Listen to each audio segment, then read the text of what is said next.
வணக்கம். என் பெயர் அனுசியா. நான் ஆகனூர் லாசா யூனிட்டில் கடந்த 8 ஆண்டுகளாக உறுப்பினராக இருக்கேன். இந்த 8 ஆண்டுகளில் லாசாவில் சேர்ந்ததுக்கப்புறம் என்னுடைய வாழ்க்கையில் ஆன்மீக வாழ்வில் என்ன முக்கியத்துவம் வாய்ந்ததாக கருதுகிறேன் அப்படிங்கிறத உங்கள்கிட்ட ஷேர் பண்ணணும் அப்படின்னு ஆசைப்பட்றேன். கார்லோ ஜூலியா அவர்கள் ஆன்மீக லைஃப்பில் எவ்வளோ ஈடுபாடோடு இருந்தாங்களோ அந்த மாதிரி ஈடுபாடு ஏற்பட வைத்தது இந்த லாசாவில் வந்து சேர்ந்ததுக்கு அப்புறமா தான். ஒவ்வொரு மீட்டிங்லேயும் இறைவார்த்தை பகிர்வு அப்படின்னு ஒன்று எங்களுக்கு ஏற்படுத்தி கொடுக்குறாங்க. அந்த இறைவார்த்தை பகிர்வுங்கிறது ஒவ்வொருடைய வாழ்க்கையிலையும், குறிப்பாக என் வாழ்க்கையில் நிறைய மாற்றத்தை ஏற்படுத்தியிருக்கு. அதன் மூலமாக நான் டெய்லி ஒரு இறைவார்த்தை படித்து அதை தியானிக்கணும்னு ரொம்ப பிரயாசப்பட்டு டெய்லி படிச்சுட்ருக்கேன். அது மட்டும் இல்லாமல் அக்டோபர் மாதம் முழுவதும் ஜெபமாலை மாதமாக இருப்பதால் ஒவ்வொரு நாளும் 6 மணிக்கு ஜெபமாலை சொல்லணும்னு எங்களை அன்போடு அந்த சிஸ்டர்கள் அழைப்பாங்க.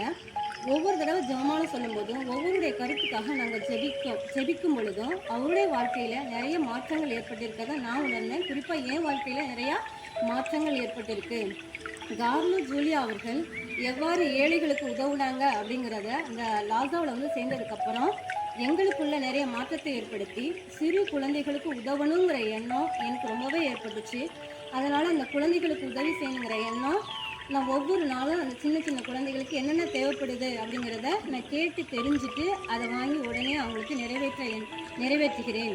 எங்களுக்கு ஒதுக்கி கொடுத்து அவங்களோட நேரத்தை எங்களுக்காக செலவு பண்ணுறது எங்களுக்கு மிகுந்த ஆர்வத்தை அந்த லாசாவில் செய்யணுங்கிற எண்ணத்தை இன்னும் உந்துதலாக்கிக்கிட்டு இருக்கு.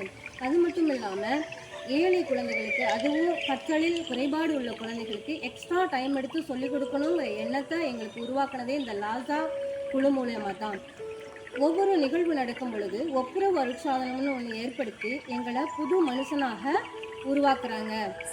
இங்கு உள்ள அனைத்து சகோதரிகளும் எங்களுக்கு அன்போடையும் பாசத்தோடையும் மனித நேயத்தோடையும் நடந்துக்கிறாங்க. அது மட்டும் இல்லாமல் நோயாளிகள் ஒவ்வொரு வீடு சென்று லாசா நாங்கள்லாம் சேர்ந்து அவங்களுக்கு என்ன தேவைங்கிறத அறிஞ்சு அவங்களுக்கு ஜபந்தான் அதிகம் தேவை அப்படின்னு சொன்னால் அந்த ஜபத்தை கூட கொடுக்கறதுக்கு சிஸ்டர்ஸ் எல்லாம் தயாராக தான் இருக்காங்க. அவங்களுடைய கனிவான பேச்சு அந்த நோயாளிகளை விரைவில் குணமடையும்படி செஞ்சுருக்கு.